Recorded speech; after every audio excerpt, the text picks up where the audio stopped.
So the other two races that we're here to discuss tonight are Tennessee Senate District 8 and Tennessee House District 12. Again, we did invite, just as a disclaimer, we did invite all 5 candidates who are running between these 2 seats, and the 3 that you see on stage tonight are the ones who accepted our invitation. The way this is going to work is we're going to start with several questions related to candidacy, view of government, and legislative policy. And then at the end of the night, we will be doing a straw poll. You can pick that up at the registration table out in the lobby and just fill that out and put it in the basket. The way the format is going to work tonight is I will give them the first opening question. They'll each have 3 to 4 minutes to discuss why you're running for office, and then the rest of the questions will be 1 minute response time. Chris over here will be holding up signs to let you know when your time is about up. So, does anyone want to go first? I think age before beauty.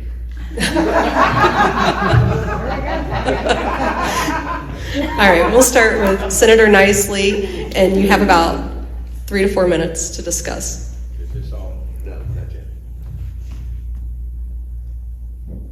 Is it on now?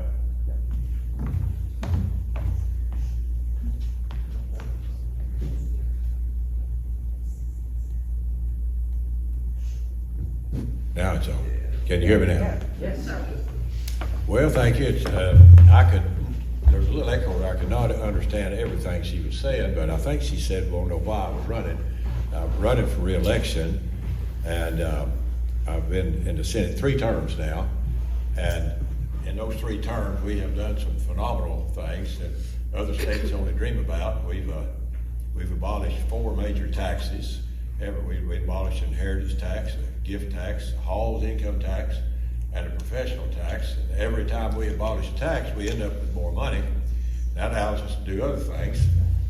But I've made a little list here of some bills that no one ever talks about. The newspapers don't talk about them. Nobody tells you about it. Don't see them on the internet. But just a lot of people would think they're insignificant bills that we pass. But it really, at the end of the day, they're all about freedom. Letting you be free. Let you do things that your parents didn't think about. And I won't have time to go down all of them. But if it's all right, kid, I'll just. When I first got to Senate, you had to have a $50 permit to sell eggs to your neighbor if you had 2 chickens. Well, the law said you didn't, but the code said the rules said you did. These agencies, like the Department of Agriculture, make rules and that try to overpower the law.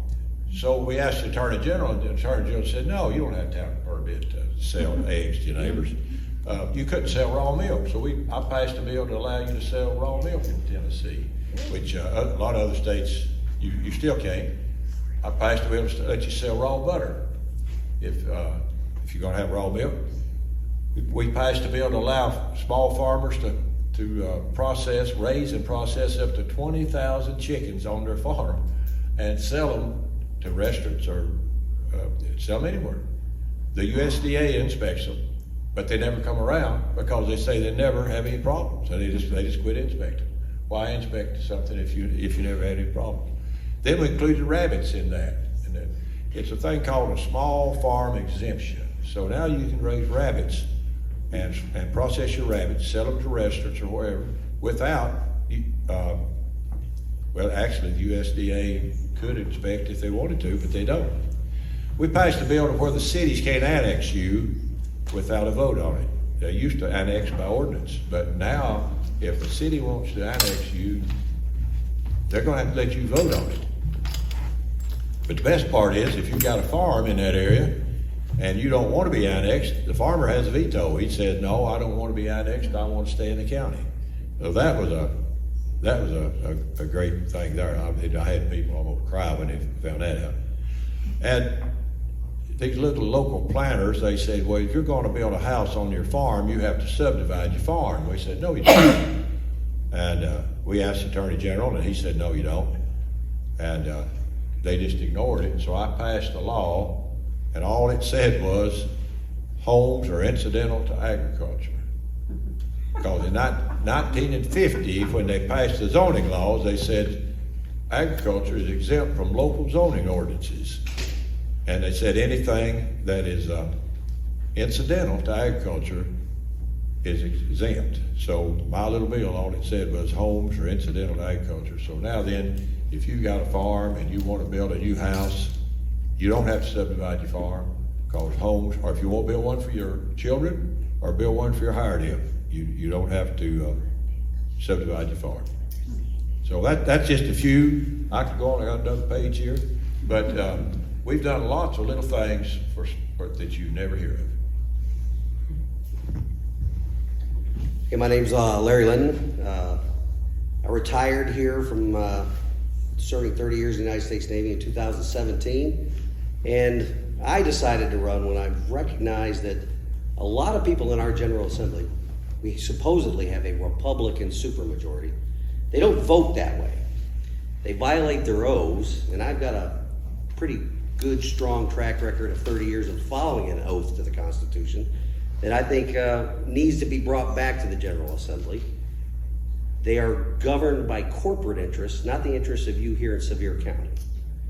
We need the people here in Sevier County to have proper representation in the House, and I promise to do that for you. For far too long now, we have had a good old boy system running Sevier County. If many of you that are following me know that the GOP here in the Sevier County are playing it fast and loose with the bylaws. They will enforce certain ones if it's to the detriment of constitutional conservative candidates, and then they will not enforce certain ones if it applies to them. So, I'm fighting against a big machine, and my 30 years in the Navy, I've never backed down against the fight, and I don't plan on backing down now. I plan to bring integrity and courage and Republican values back to the General Assembly. Well, thank you guys for all being here. Before I start, I really want to say a big thank you to Kelly for inviting me to come here and giving me this opportunity, and also give a super big thank you to my mom and dad. Without their support, I couldn't have done this that I've been basically dreaming of since the 4th grade, when I knew I wanted to go do something in politics. In the 4th grade, like I said, that's when I said I want to do something in politics, but I didn't know quite when, and I never thought doing something in the Tennessee General Assembly would ever be on that list. It wasn't until in college, my first semester freshman year, I took a state and local politics class and learned how the state government works, and I was like, this would be awesome to serve in. I knew then that I wanted to do it someday, didn't quite know when. When Dale Carr announced that he was retiring, I said, this could be a perfect opportunity for me to put my name out there, put my foot in the door, and come out and maybe make something happen. I really want to serve this county. Born and raised here in Sevier County. I've lived here my whole life, and I love it. We are definitely the best county in the state and in the entire country. I believe that wholeheartedly. So I want to go into our state government, and I want to help make a difference. I want to be a voice for change. There's some things that are happening there that need to be changed, and I think I can help to do that. So thank you. All right, so the next question, and this will be 1 minute each. Christian, we'll start with you since we kind of ended with you here. What makes you stand out in contrast to your opponent or your opponents? Oh, wow, that's a super easy question for me. You might not be able to tell, but I am pretty young. I am 21 years old. This is the first time I am eligible to run for this seat. So super young. That's definitely like my standout point, that I am young. I think being so young will help me bring some ideas to the General Assembly that other people aren't going to know, especially with education. I will be someone who just went through the education system, and someone who can say what is going wrong with it instead of the 70-year-olds who are trying to say, we need to fix this. What makes me different is, again, I'm a veteran. I can't be bought. I'm not part of the good old boy network. My last name is not the right last name for the county. In fact, my wife and I were going through the voter rolls and found out that we are the only Lintons in Sevier County, so she's afraid of being blacklisted because of this. What I hope to do is I like to provide an example of what it means to follow an oath and to bring Christ-centered servant leadership back to government, just like our founding fathers envisioned for our country. I've been listening to all this. What was the original question, Kelly? The question I was, lost the original question. what makes you stand out in contrast to your opponent? Well, I'm older and better looking, and more articulate, more interesting. I mean, it just goes on and on. Well, there's something to be said for experience, and I know that the legislature is not perfect, and I get frustrated. We spend the winter down there. But at the end of the day, when you look at the good things we've done, we're a pretty darn good legislature. We don't do everything right, and we have some members that are sorry. There are sorry people in the state of Tennessee, and they're represented in the legislature. The legislature is supposed to represent everybody, and it does.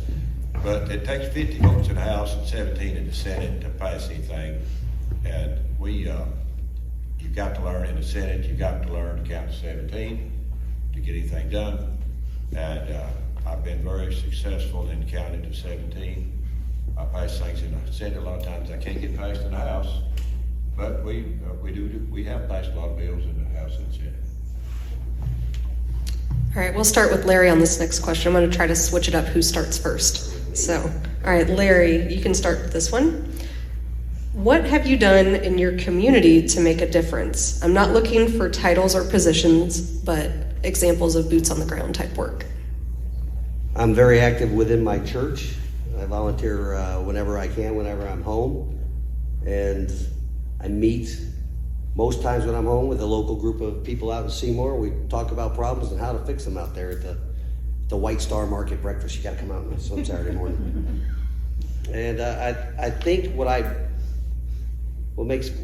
help is that I know the actual issues of the Seymour area and how they've been run over by the entire county for the last many, many decades. Yeah, so I'm pretty young, as I've already said, and so I've not had a whole lot of time to help out in the community. I did just recently get appointed to the board of Sevierville's Park and Recreations Foundation. So I will be going through and helping to make Sevierville more beautiful. We'll help. We're currently building a blueway, some blueway access points so that people can use that. So that's one thing I will be doing a lot of. Back in high school, though, is when I would have to look at that. I was very active with community service. I helped out with the Sevier County Junior League basketball all the time. I was one of the main people there who worked every Saturday throughout all of middle school and high school. And so that's one of the biggest ways that I've served my community a lot.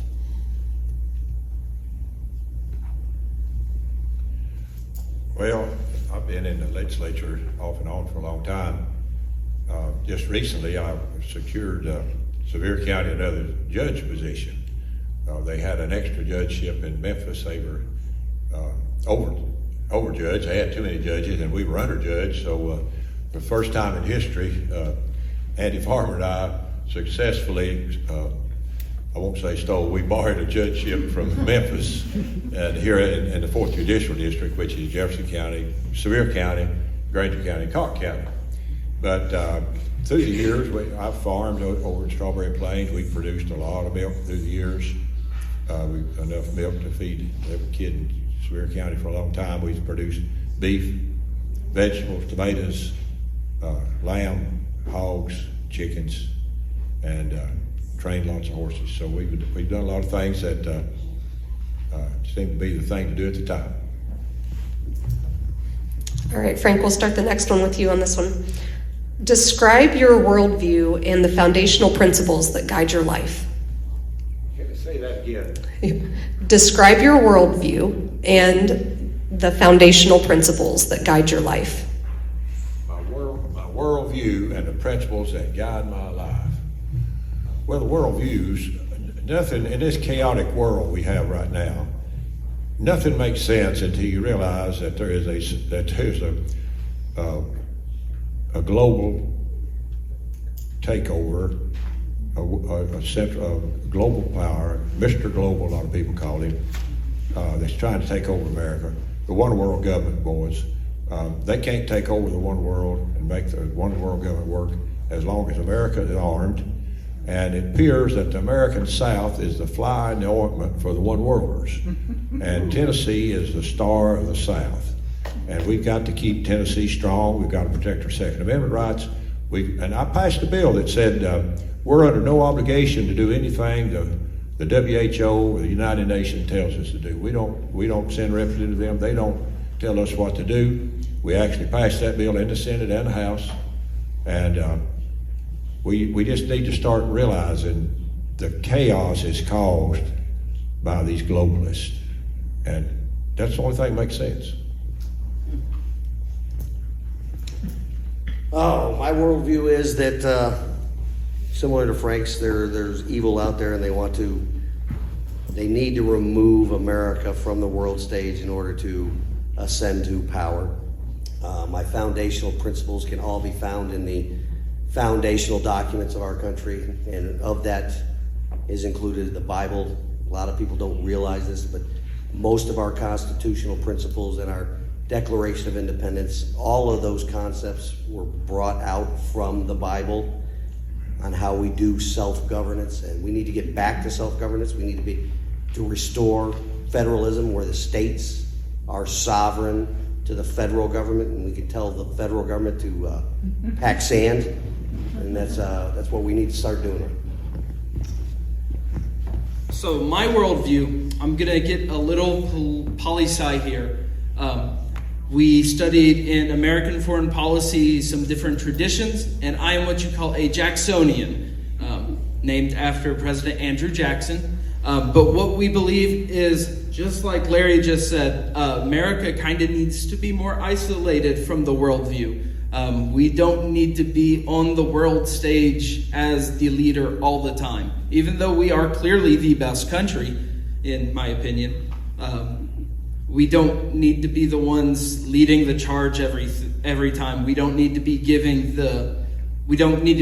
NATO all of its funding. Let the other countries help out. Specifically in the U.S., I do also believe that the Constitution is the most important document that we have, and we cannot let anything override what was written in that Constitution. Thank you. All right, Christian, we'll start with you on the next question. So this is a long statement and then the question at the end, so just stay with me here. We're going to talk about the idea of interposition. The doctrine of lesser magistrates or interposition is rooted in the biblical concept of interposition. Interposition is defined as when someone or a group willingly places themselves between an oppressor and their intended victim. As a legislator elected to represent your constituents, can you describe what you believe the purpose of government to be? So, the purpose of government is not to get into the lives of the people you are governing, but to make laws that will help them out and let them just live their lives how they want to. I'm a libertarian. I believe that we should have the least amount of government possible, and it should never overreach into society. And so that's what I believe there. I think that answers your question. Interposition design perfectly describes the way the state government is supposed to be designed. The State General Assembly here in Tennessee is supposed to be the body of government that stands in the gap between an overreaching federal government and the citizens of Tennessee. for the most part, they've done an okay job, but there is a lot more that they can do that they're not willing to do because it comes with federal money attached to it. We need to wean our state off of federal money. Most of it is spent outside of the Article 1, Section 8 authority of the federal government. So the state needs to reassert its sovereignty, that interposition, to stand between the overreaching federal government and the people of Tennessee. Our federal government, in most cases, sometimes the state government, they're involved in every aspect of our daily lives. The purpose of government, as stated in the Declaration of Independence, is to secure the people's liberty. Nothing else. It has far exceeded that role for the past 200 years.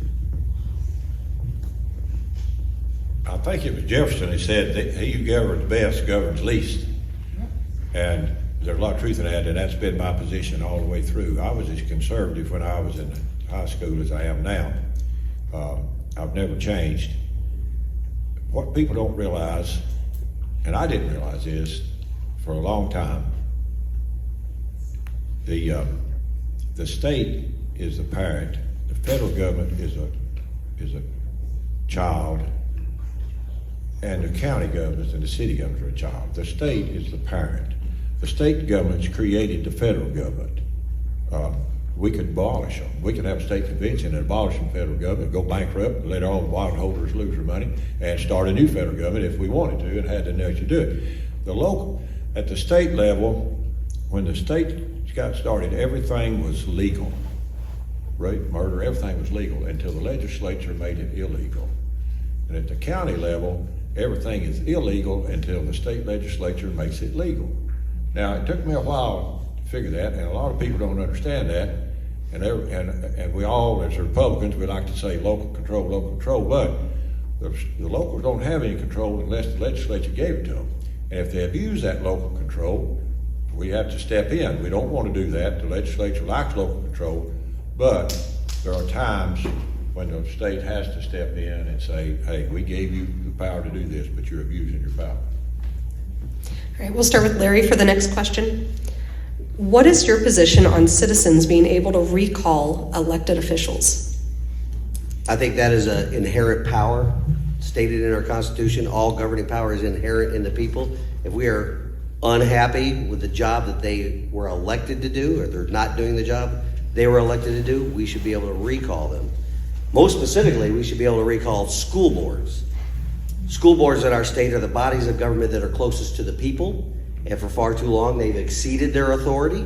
They've sexualized our children. They've introduced corrosive and divisive curriculums into our school systems, and they are not able to be recalled. We need to change that. Every citizen has the right. All power is inherent in people. We need to be able to recall any elected official. I definitely believe we should have the right to recall. That should be a central part of democracy. The citizens chose you to serve. We should be allowed to choose you to not serve anymore. Sadly, when the Tennessee Constitution was written, no one wanted to put that in there.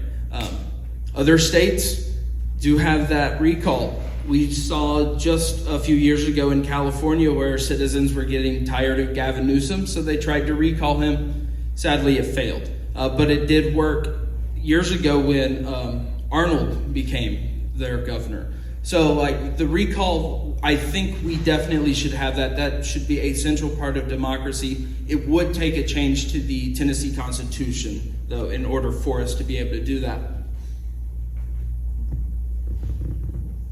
Actually, the legislature recalled a judge just this year. In the Constitution, there's two ways to get rid of politicians. You can impeach them, but in the judges and DAs, 2/3 vote, we can remove a judge from a 2/3 vote just with a, and we did that. We had a judge that was on drugs, she wasn't showing up, and the day before we were going to vote to recall her, she resigned.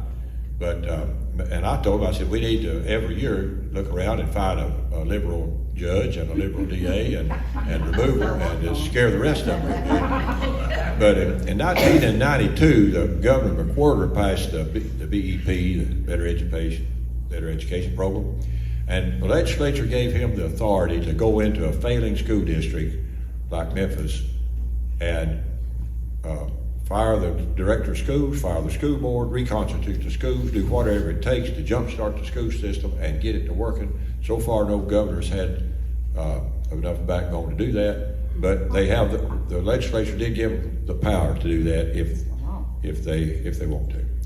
But I was going to say something on that, but I'm out of seconds. All right, so Frank, we'll start with the next one with you. In 2022, the Dobbs case Supreme Court ruling sending life decisions back to the states. Can you describe what it means to be pro-life, and do you believe there are any exceptions?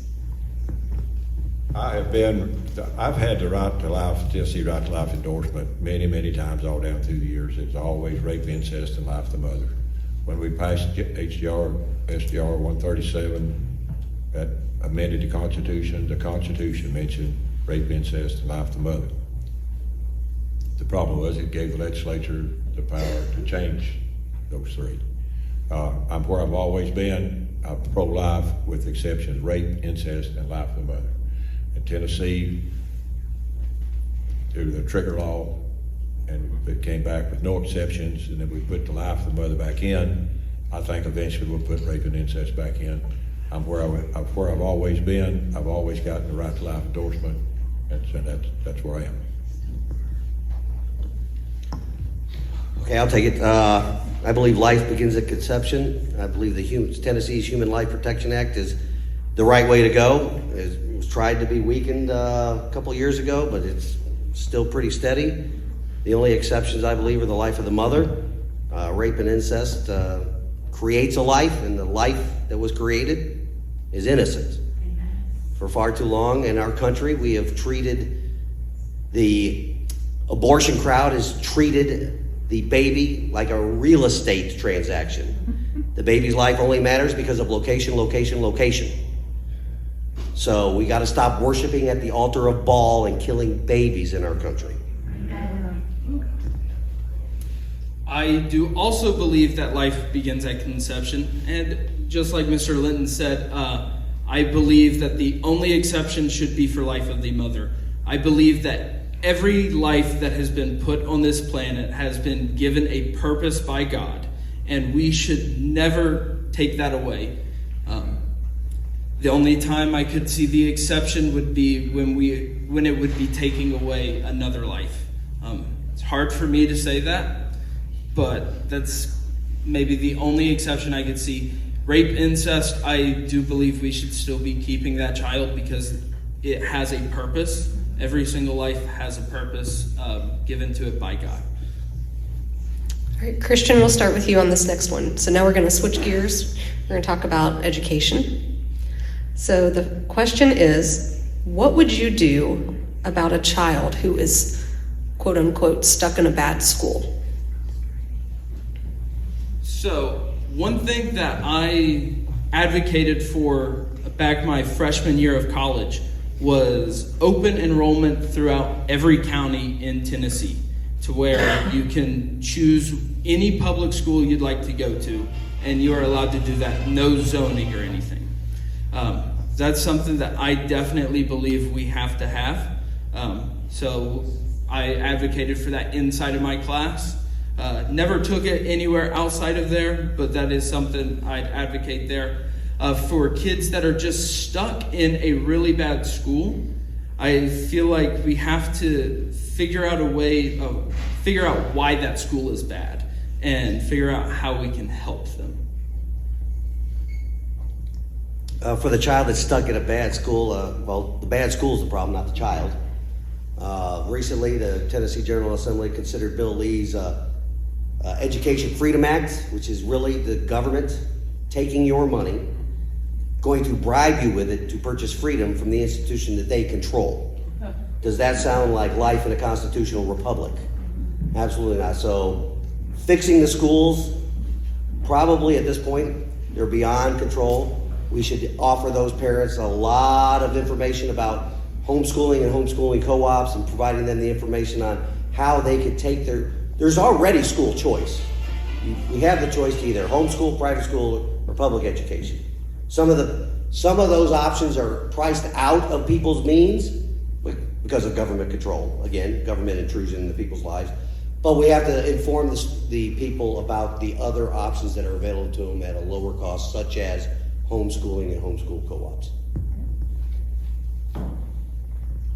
I actually had a bill to have open enrollment a few years ago, and of course, Williamson County kind of killed that. They thought everybody wanted to go to Williamson County. But I went 2 years in one county, 2 years in another county in high school, and a lot of times changing the school, changing the crowd you run around with is more important than academics.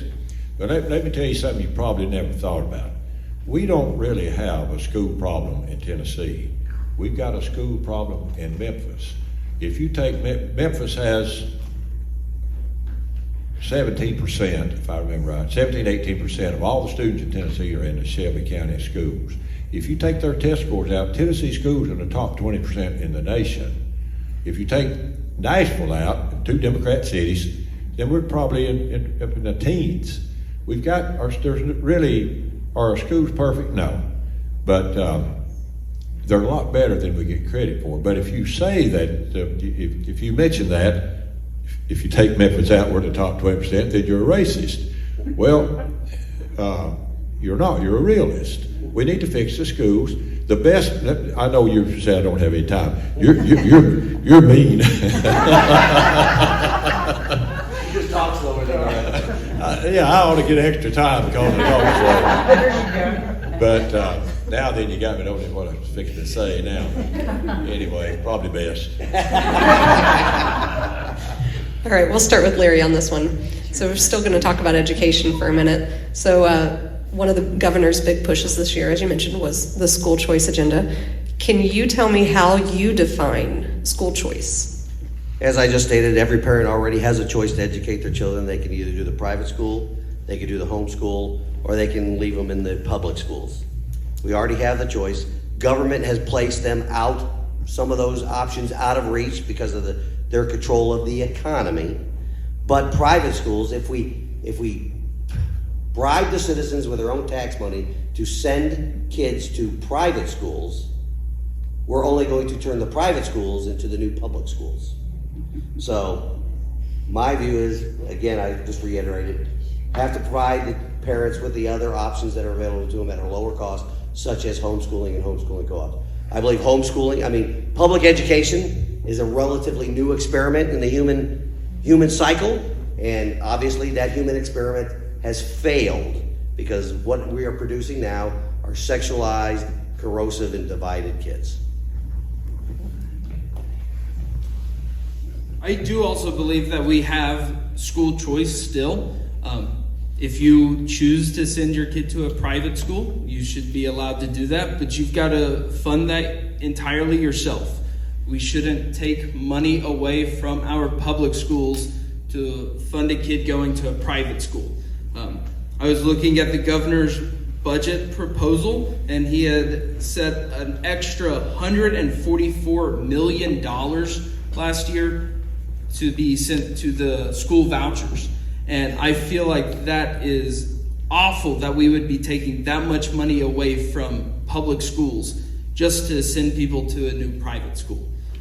So I definitely don't think we should have school vouchers.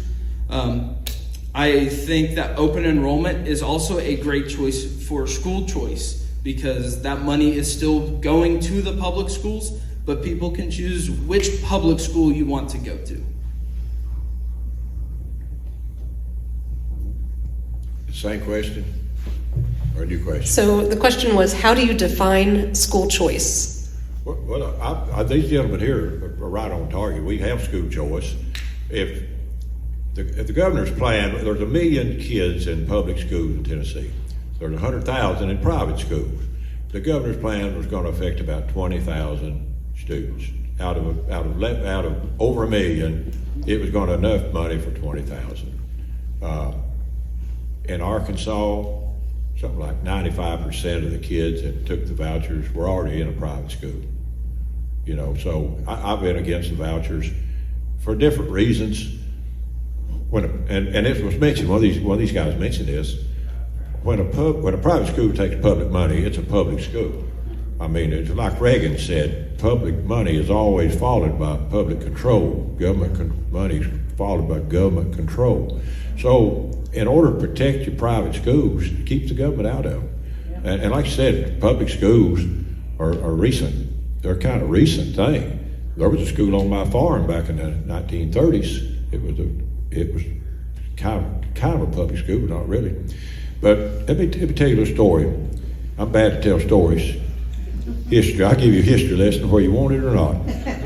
When Niceboro was settled, the 258 pioneers signed the Niceboro Compact, the Cumberland Compact.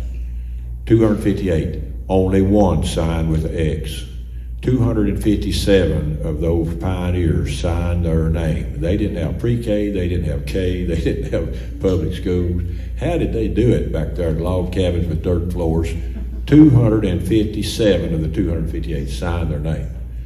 And the Walk-Talk Compact, I think it was 119 or something people signed it. Only 2 signed with X's. So we need to go back and study how did they do that back then with no pre-KK? Absolutely. All right, so we'll start with Frank on the next one. This may be a shorter answer. Who do you believe gives parents the right to choose the educational pathway for their child?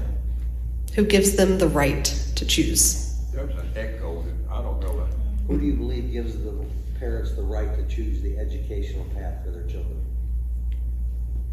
Who gives them that? Mhm. Well, I never thought of that, but I think the parents ought to be, the children belong to the parents. The children don't belong to the government.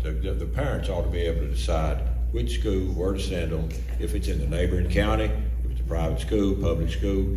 It's up to the parents. The parents know their children better than the government. And I think, it's up to the parents. Of course, the parents should have that choice of where to send their kids to school.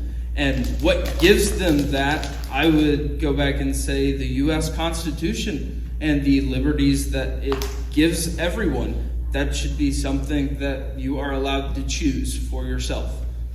Just like Senator Niceley said, the parents know the children way better than the government does, so they should be able to choose. What gives parents the right for the educational path of children is God. Amen. We are entrusted by their Creator with our creations for their education. I'm sorry to disagree with you here, Christian, but the Constitution doesn't give anybody anything.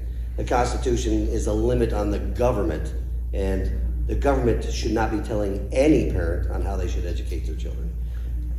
With the advent of public education came this term, compulsory education, right? That term means that you're going to pay the government to educate your child the way the government wants you to. That is overstepping their constitutional bounds. All right. Christian, last question on education. Concerning education and the idea of school choice, again, that's what we've been talking about. Describe the difference between the freedom to choose and the means or ability to choose. The freedom to choose and the means or ability to choose. Okay. So the freedom to choose would have to be you can just choose where to send your school. But the means is planning how to get them to that school. If you're going to a private school, how to pay for that school. So that's what the means would be. That's what the governor is trying to do with the vouchers, is to make the means not really have to be something you consider. All you have to do is consider that freedom, the freedom to choose. But what that does is it hurts everyone else that isn't choosing to go somewhere else. It hurts people who aren't choosing to go to a private school, who are choosing to stay at that public school, who are losing funding. So then that hurts their means to choose a good education. Freedom and means. Okay, every parent has the freedom to choose where they're going to send their child. Every parent doesn't have the means to send, the ability to send their child wherever they want to. And that's conveniently created by the government, right? They've created the economic situations where both parents have to go to work to provide a modicum of stability at home. It's again, government intrusion in our lives that affects the means. But homeschooling is, in my opinion, homeschooling will save the republic. I'll just leave it at that. You know, Larry, I've said that many a time. The hope of the future is the homeschoolers. They'd come to Niceville to have a convention in Niceville, and the kids would look you in the eye and they'd talk to you. They'd shake your hand and look you in the eye, and they would talk like adults. I had two nieces down in Texas that were homeschooled, and they were finished by lunchtime. And after lunch, they'd go around on the Meal for Wheels and take meals to old people. And they'd interact with the old people, and you can learn a lot more from old people than you can young people. Good stuff. I mean, learn some bad stuff with young kids. But I've always been a big fan of the homeschool. But here's the deal. If you say you have a failing school, here's the flaw in the governor's plan. Say you got a failing. He talks about these failing public schools. Let's say you've got a failing public school with 100 kids there, and 10 of them go to a private school. Now you've got 90 kids trapped in a failing school. Fix the school. Fire the director of schools. Fire the school board. Go in there and reconstitute the whole thing. Do what you got to do to fix it. He doesn't have the nerve to go to Memphis and do what we gave him the power to do 30 years ago. But taking 10 kids out of a failing school doesn't help those other 90 kids that are still trapped in a failing school. But in East Tennessee, we don't have all that many failing schools. Like I said, if you take Memphis out, we're in pretty good shape. I just hate to see our teachers bashed all the time when I've told teachers that very thing and had teachers start crying. Say, why didn't somebody tell me that? Why did they not tell me that the reason our test scores are so low? It's Nashville and Memphis, Democrat cities that they've had appointed directors of schools forever. Now, I've tried to pass let the counties elect their own director of schools. If we had elected directors of schools, a lot of these little problems we have would go away. When about half a dozen or a dozen mothers call that director of school and read his rights to him, you'd see things start changing. These appointed directors of schools have never worked. Right down in Memphis, right across the line in Mississippi, they have elected directors of schools, and they've got a wonderful school system. Wow. All right, Larry, we'll start with you on the next question. We're going to kind of switch topics here. Governor Lee's administration gave Ford almost $900 million of taxpayer dollars in 2021 and $500 million to the new Nashville Titans Stadium in 2022. What is the government's role in public-private partnerships? So it's a two-part question. That's the first part. What should priorities be with regards to stewarding taxpayer dollars? Stewarding. First of all, the government has no business, no constitutional authority to pick winners and losers in the free market. We've allowed it because of the apathy of the electorate for far too long now. We gave nearly $1 billion to Ford, and look what happened to the Blue Oval City here recently. The government bet, and they bet wrong, but you know what? The government didn't bet with their money. The government bet with our money. With regards to the Nashville Titans Stadium, what constitutional authority does the government have to get involved with a sports team? Stewardship of the money that is paid in taxes is only supposed to be used, again, for the primary function of government, which is to secure the people's liberty. I 100% agree. The government should not be involved in the free market actions.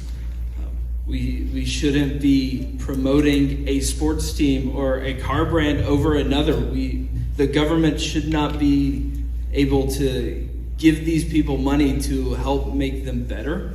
Let the free markets do that. That's what the free markets are designed to do. When we talk about stewardship, I feel like, just like Mr. Linton said, the primary job of government's money is to secure the liberties that they are supposed to do, or that the government's supposed to uphold.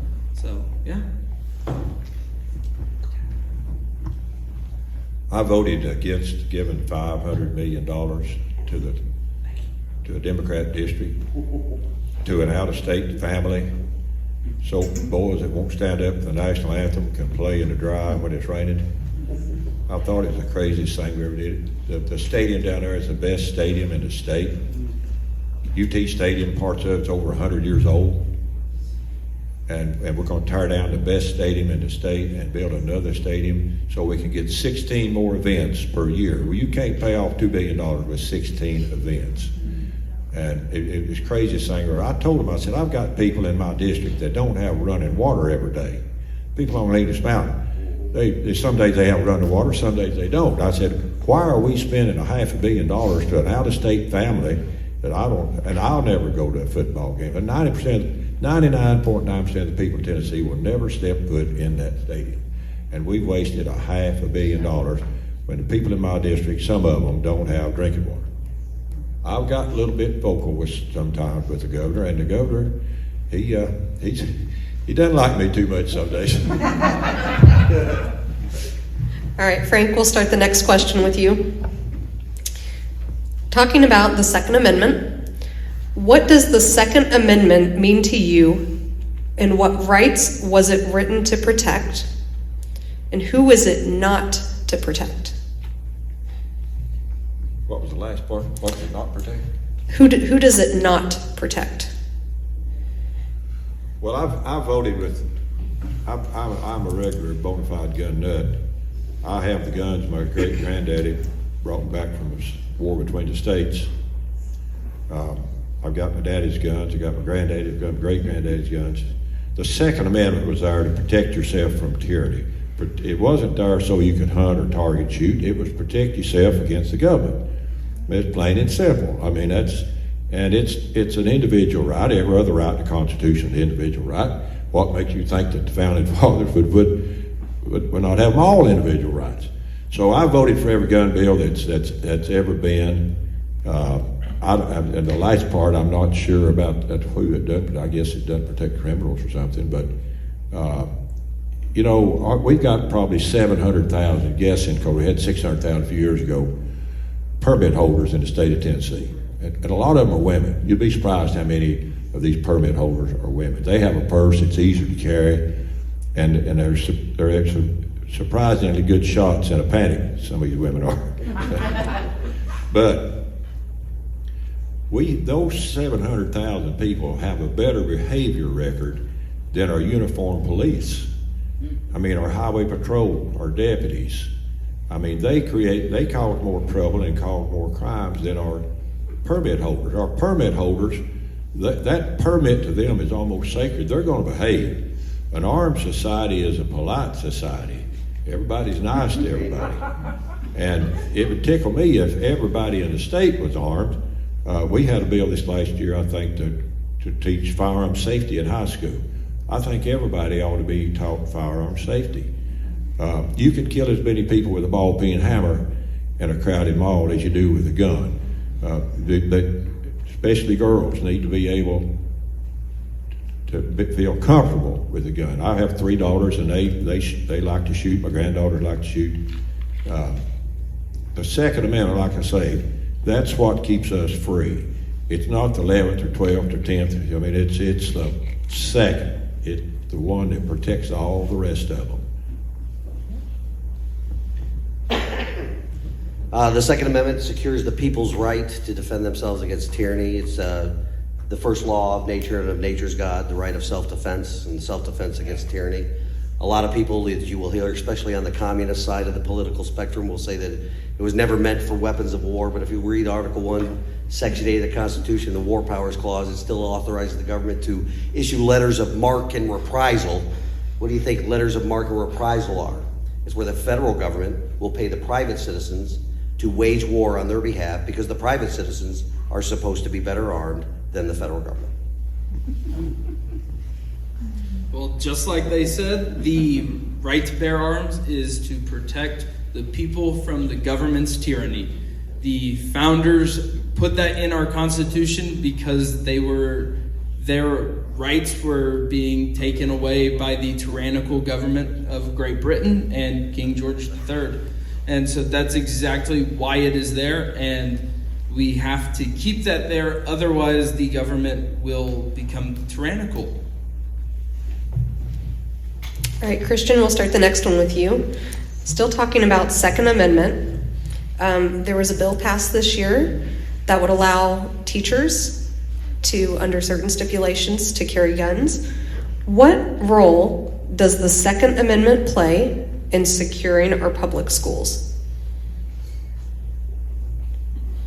Okay.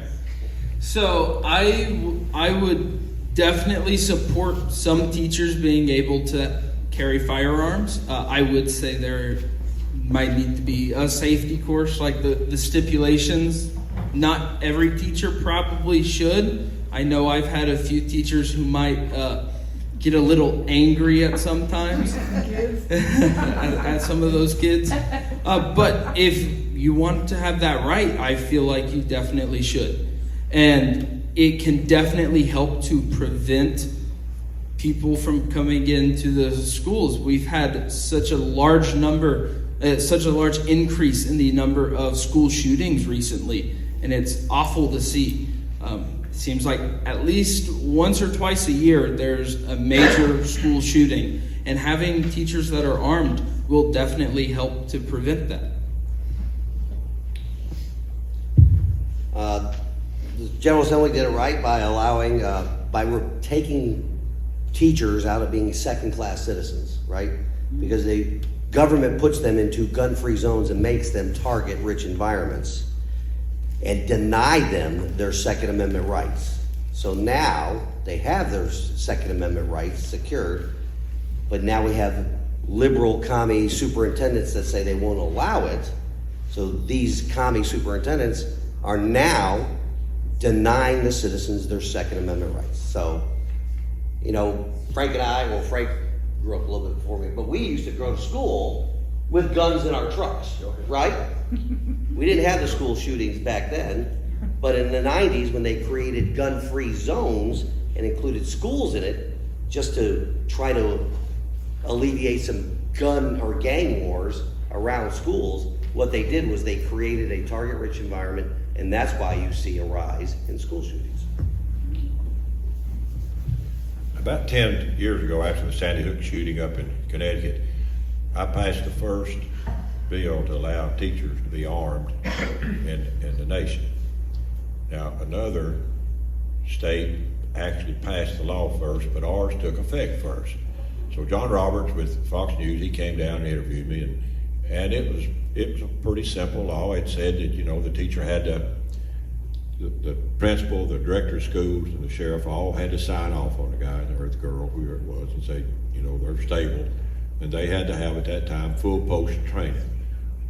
And we also, in that bill, we allowed these schools to hire retired law officers, highway patrol, game warden, sheriff's deputy, to be SSOs instead of SRO. The SRO would come through the sheriff and would cost a lot of money, but a retired officer, he's already got his retirement, he's got his health insurance, and he's matured, and he already got a car. He could work 100 days, let another one work 100 days, and let these retirees protect their schools. And a few schools have done that, and a few schools had people who had maybe been a deputy at some point and had full post training. And nothing was said about it. I mean, it was passed off smooth. But then we had the shooting at the Covenant school shooting, and that changed everything. Now then, all this new bill did that Senator Bailey had, it had specialized training instead of full post. Teachers don't need full post training. They don't need high-speed chase training and stuff like that. They need specialized to handle a situation if an active shooter. And so it's a good bill. If it hadn't been for the Covenant school shooting, it wouldn't have had all this uproar. But what stops a school shooting? Another gun and a good gun and a good man or good woman stops a school shooting. That's what stopped the shooting at the Covenant school was and they didn't waste any time. they ran right in. I was proud of those boys. They didn't even hesitate at the door. They ran right in and put a stop to it. At some of these other schools that hunker down outside, down in Florida and Texas, the law would just sit out there and wait till the shooting stop before they go in. It made me so mad. You never see a fireman wait till the fire goes out to go in the house. They'll rush in. And to see those guys down in Texas sit there and wait till the shooting stop, it made me kind of disheartened with Texans. All right, Larry, do you support the federal Title IX mandate that transgender boys will use the same restrooms, showers, and locker rooms with girls? If not, what do you propose to do about it? First, you have to examine federal Title IX, and then you have to look at it in the context of the enumerated powers of the Constitution that does not give the federal government any authority in schools, in the education arena. So, the federal government has no business telling schools what they can and cannot do with boys and girls' bathrooms. We need to kick the federal government out of our public schools in the state of Tennessee. So, Senator Janice Bowling's bill would have gone a long way to do that, restoring state sovereignty. I fully support legislation like that going forward. Yeah, that's exactly correct. The federal government does not have that power in our state schools. Now, in respect to that question, I don't think any biological man should ever go into a woman's bathroom. That is not something that should be happening in, especially our schools. I shouldn't be able to go to school and just decide that I'm a woman that day and use that woman's restroom. That is not something that should ever happen. So it should be stuck on that biological, if you're a man or a woman, those lines. Well, I agree with everything these boys say. And the good news is we have an attorney general right now. The name is Committee. It rhymes with spaghetti, the way I remember it. But he asked the legislature for 20 more lawyers to do nothing but push back against federal overreach. And we've never had an attorney general that would even knew what the word meant before.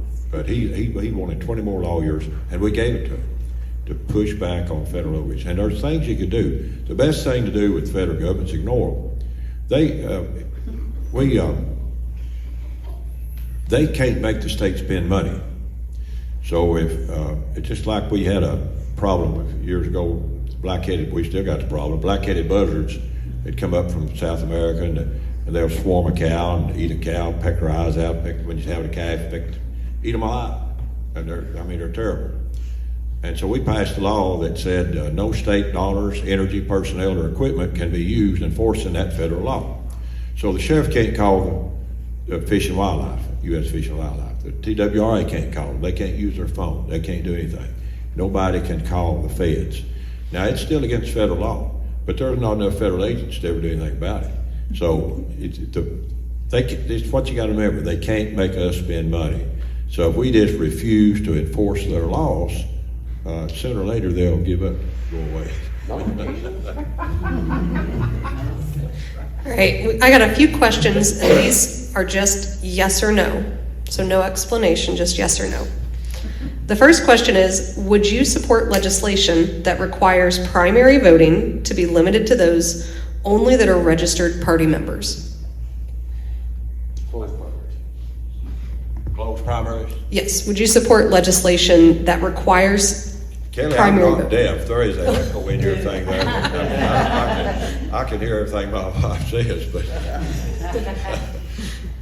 closed primaries. I don't like closed primaries. Now, I know you probably do, but I don't. When I was first elected in 1988, the Democrats controlled everything. And through the years, by just keeping on, we converted those Democrats over to be Republicans. And they snuck in with their tail between their legs and voted in a primary. And they went home the next morning, the sun came up and the coffee tasted good. And they said, well, that wasn't too bad. And over the years, we've turned Democrats into Republicans. We've got a super majority. We were in a super minority back in 1988. Now we're a super majority. We did that with open primaries. Why do you want to mess with something that's working? Sometimes I think if we'd had closed primaries, a lot of those Democrats that ended up eventually switching may not have done it. I know that's something that a lot of conservative groups are big on, but I mean, we have done it without closed primaries. I had Democrat friends that sneak in and vote for me, and then before long they were Republicans. So I just don't. I know a lot of conservatives say we need to close the primaries. Most people who get beat blame it on the Democrats sneaking in and voting them. They just got beat because nobody liked them.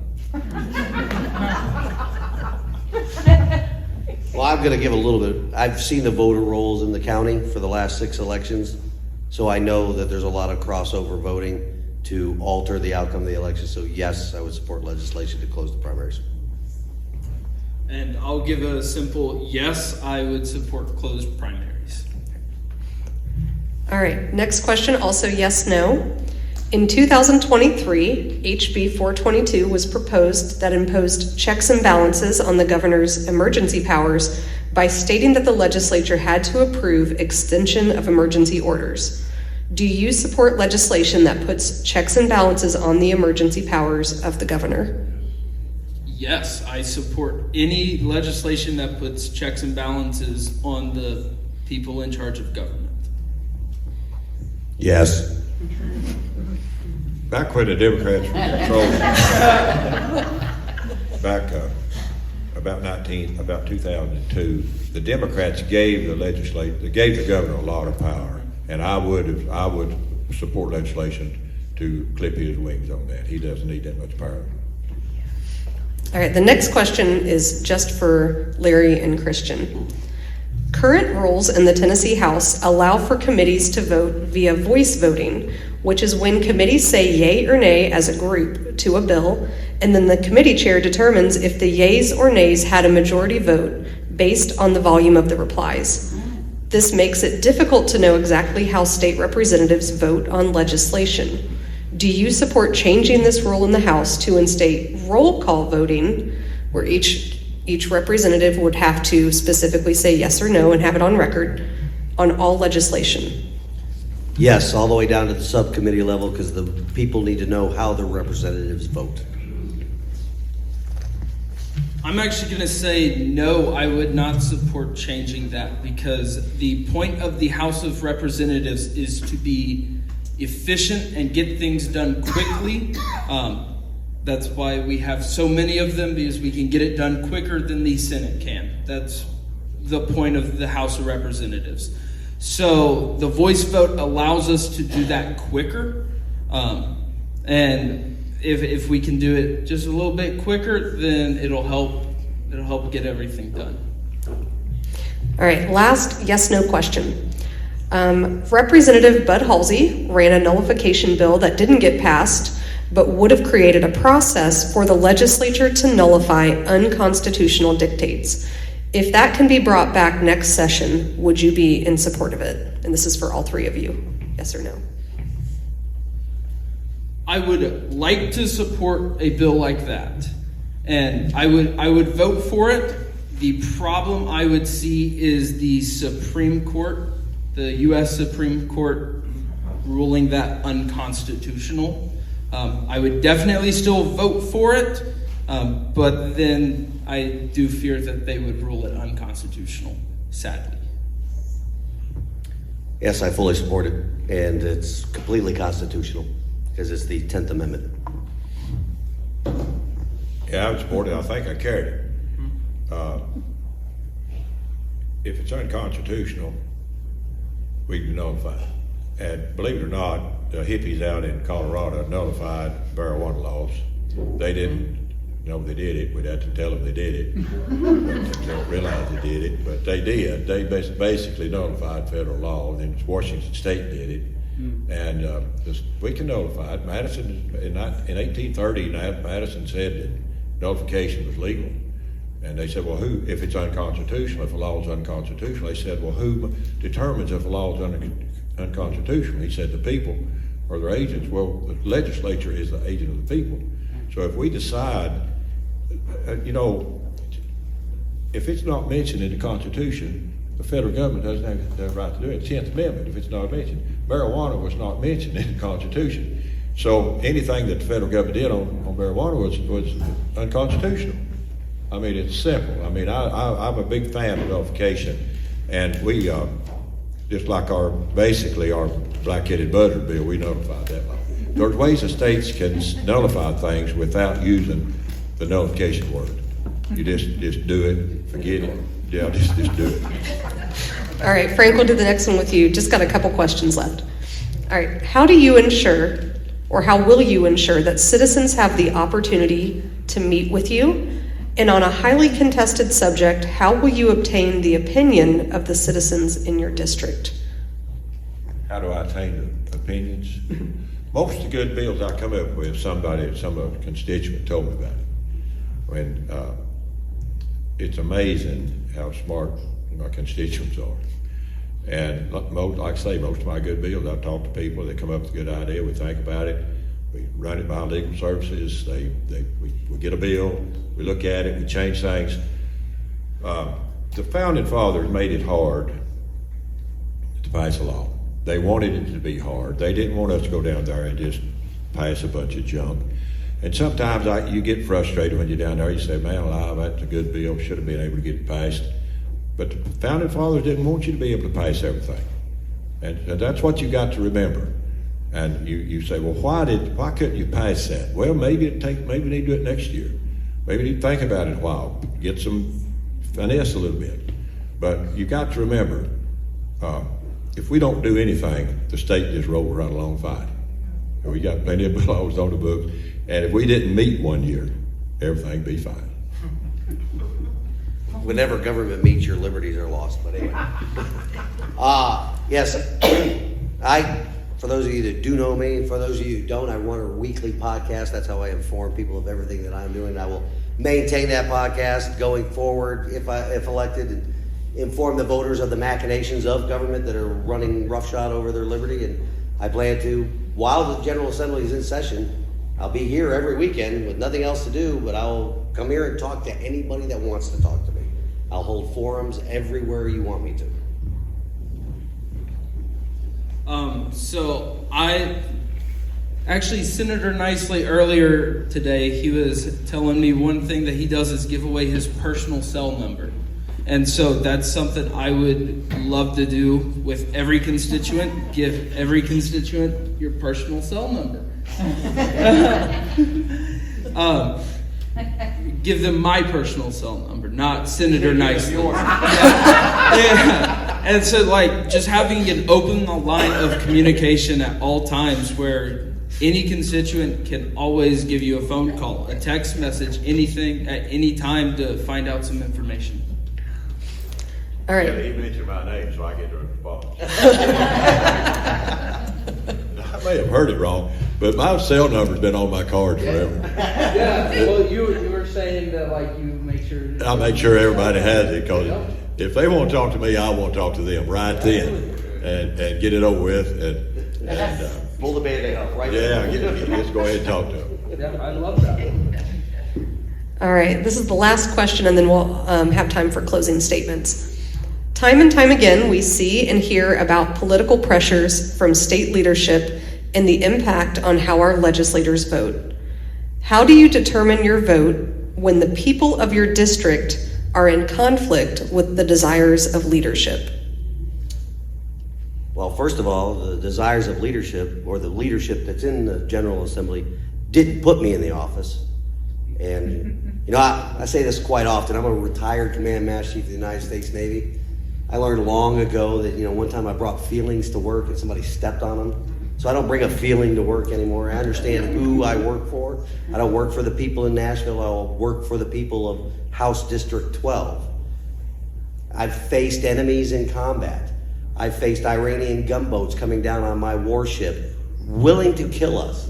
Nothing that anybody in Nashville can say or do to me is going to affect me. the leadership in Nashville will not control my vote. My constituents, if they want me to vote a way that the leadership does not want, I will vote the way that the constituents want me to vote, because they are the people that I am serving. I am not serving the leaders of the party or the leaders of the House. So, yeah. There's a dilemma in here somewhere. We're not a pure democracy. If you ever had democracy don't work. I mean, democracy is two coyotes and a sheep voting on what's for lunch.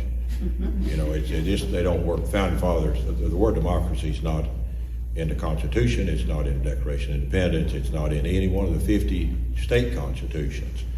So here's the dilemma. What if I'm down there voting on something and I know things that the public doesn't know, and the public wants me to vote yes, but I know things they don't know yet, and I don't have time to tell everybody, but what do I do then? Then I have to vote what's best for them. That's called a representative form of government.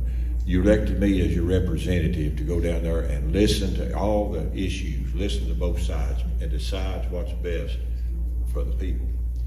And that's why we're not a democracy, we're a representative, and you elected me to be your representative. You elected me, put enough confidence in me to go down there and listen to both sides and figure out how the best way to vote for you, because you're too busy working, making taxes, pay your taxes and feed your family and everything.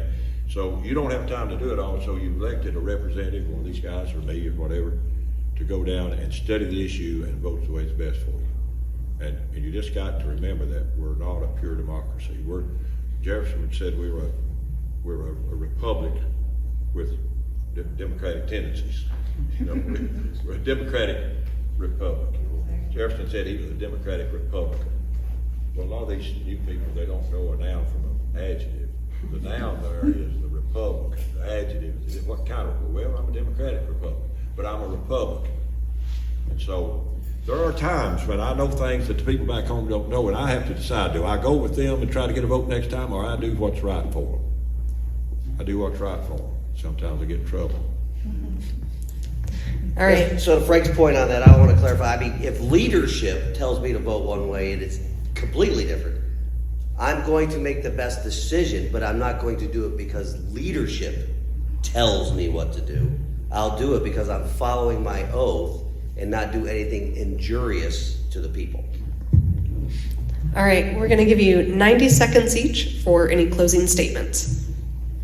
All right, we started that way. You can start now. I guess you're right.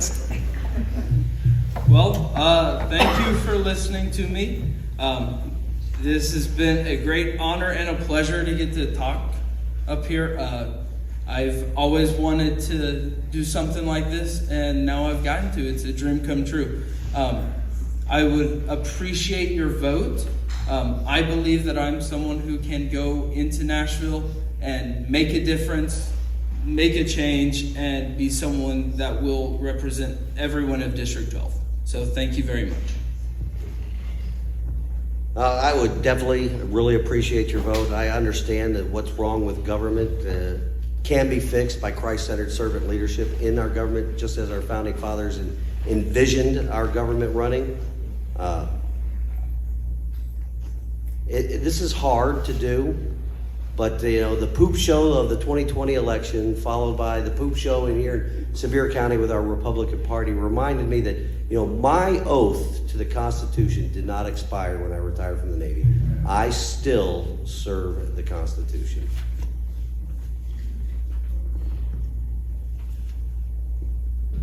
Well, I've served down there a pretty good while now. Been in the Senate 3 terms, 12 years. Now the Senate, the word Senate comes from an old Greek root word.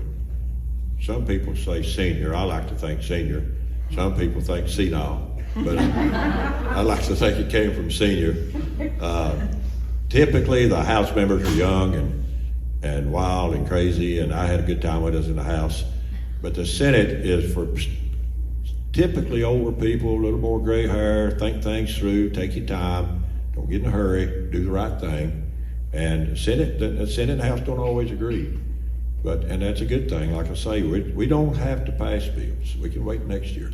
I remember bills that I introduced 20 years ago that finally passed. I'd given up on it, somebody else passed it. So it's a slow process.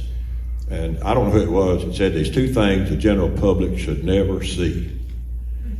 And that's a bill moving through Congress or legislature or sausage being made. They look the same. All right, that's all our questions for tonight. So thank you all for agreeing to come and accept our invitation.